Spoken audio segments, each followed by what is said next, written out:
In my personal opinion, I don't think that Stranger Things has been as good as it was since like season 1. Season 1 is amazing. Season 2 was fine, but didn't really do anything different. Season 3 was much better than 2 because it showed us new things. And now season 4 is finished, and before watching, I was kind of skeptical. But I gotta say, this season's pretty good. I don't even know where to start with this season because I loved almost all of it. First of all, almost every character is amazing in this season. I love Steve, I love Dustin, I love Robin and Nancy. Look, there are a lot of characters in this show, but they are all written so well with different personalities that make all of their interactions so special and so interesting to watch. There are probably only like 2 characters that I think are kinda left by the wayside. I think everyone can agree when I say that Jonathan and Mike kind of suck in this season. With Jonathan, I think his biggest problem is that he has nothing to do in this season. In the last 3 seasons, he had like a really big role, but in season 4, he's just kind of useless. Jonathan is literally so useless that he actually brings up how useless he's been this whole season by the end when he talks to Will and has that heart-to-heart. But I do have to say, I like that scene a lot. Like, I really love that scene. Really well acted, really well done. As for Mike, he has turned from this amazing character who would do anything for his friends, even look death in the face, to a guy who has no personality besides like liking 11 and not even knowing when his friends really need him. Season 1 Mike would kick season 4 Mike's ass, for real. One of the other big problems with this season is the different subplots. I'm not saying that the subplots are all bad, but there are a lot of them. Stranger Things is no stranger to doing multiple plot lines in one season, but in this season, I feel like my boys, the Duffer Brothers, had a hard time trying to make each subplot feel meaningful. See, there are about 3 subplots in this season, and one of them is not that good or interesting. One of them is just whatever, and the other is the greatest storytelling in Stranger Things history. The Russia subplot is just kinda boring. I knew that Hopper wasn't dead, obviously, but I didn't need a whole season to see him get out of Russia. But I guess you need to get him and Joyce, you need to give them something to do for a season. So I get it, I guess. As for the other plot with Mike, Will, Jonathan, and Argyle going to get 11, that's just kind of like whatever, I guess. I think that 11's little plot of her getting her powers back and seeing the origin story of Vecna is cool for sure, but it takes its time telling you that story. It really slows it down so we can tell you the whole story, so it can kind of wane a bit. But the reveal of Vecna being 1 is so amazing.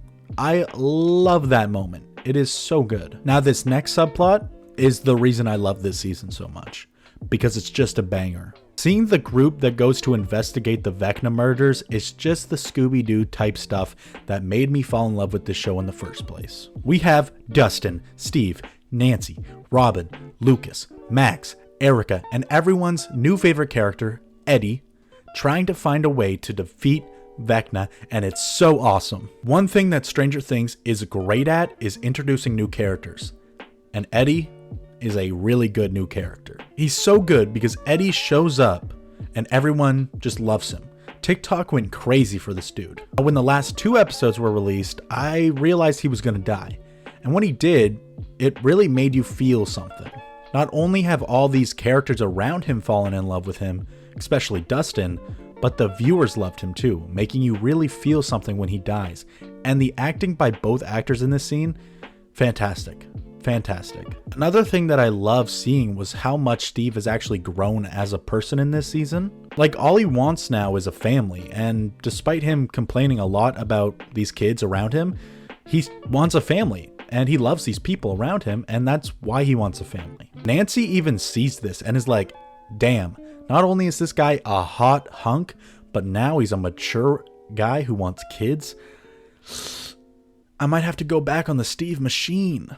And having Max be so important was one of the smartest moves this show has ever made. When they first introduced this character, she barely had anything to do, but in this season, she is the most important character, and I think that's really cool. I really like that. I love me some dark Scooby-Doo-esque storytelling, and this subplot with the gang and Hawkins is exactly that. Seeing them investigate the Vecna murders and learn more as the season goes on, it's just, you know, and then they devise a plan to defeat him. It's so damn cool. I love it. Despite the fact that this season has so many disconnected plot lines, I think that the gang and Hawkins and their subplot was excellent, and it's just amazing storytelling. Besides the story though, I think that there are other good things about this season. For one, I think the cinematography is amazing this season. It's really great.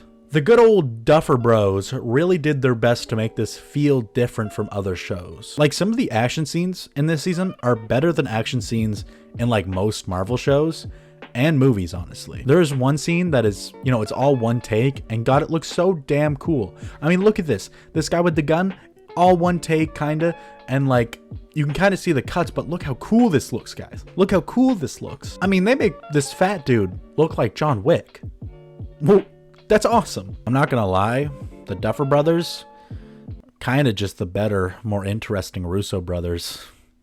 Alright, but this season is just, it's not without its faults, for sure. Like I said, some of the characters who used to be great have kind of fallen into a pit of uselessness. And some of the plot about saving Hopper in Russia is just kind of boring and useless and could have been shorter, or at least, you know, leaned on less. But the thing is, despite how bad that subplot is, the characters really carry this show. I think the reason everyone watches this show and continues to watch it every season, I think it's because of the characters. Those good old Duffer Brothers really know how to get people to care about characters, because everyone is so likable in this season. Even the useless characters. I mean, they bring in some new schmuck every season and get the audience to love them and then kill them off and break our hearts every season. They do that every season. And they always get away with it. And everyone always has that moment of sadness when that character dies. They are just so good. When you're able to make a new character almost every season and then kill them off and have people still feel sad, that's how you know you're really good at creating characters and telling a story about those characters. And you know what? They're even better at getting us to hate bad characters. Like the bad guys. I mean, goddamn. This guy Jason right here? Yeah, I hate him more than I do Vecna. I will say this. A story is nothing without good characters. And Stranger Things has good characters. Now, this season is the second to last season before the show is over. And I really liked that the creators and writers really made this season feel like the beginning of the end, if that makes sense. The way this season ends really sets up for a giant epic finale, and I am so ready to see that unfold. By the end, we finally have all the characters, and they're back together in Hawkins, and they are ready to finally end this shit. And I am so ready to watch this. I am so hyped. If I'm being honest, I don't think I've ever been more excited for the final season of a show in my entire life. Anyways, I'm kind of just running out of stuff to say. This season is just really great. It's a good season. I really enjoyed it. Is it perfect? No, it's definitely not perfect, but it's still really solid, and it really improves on like season 3 and 2, which were kind of, you know, they were fine, but they weren't as good as like season 1. And this one's almost as good as season 1, I would say. So I'm just gonna wrap it up and give Stranger Things season 4 a 8.5 out of 10. If you liked the video, then please subscribe, give the video a like, obviously. Now, I do have to get going because I got a hot date with Mrs. Wheeler coming up and I can't keep her waiting. You know how she is. So please stay safe, stay healthy, and stay sexy, like my girl Mrs. Wheeler. Okay, bye.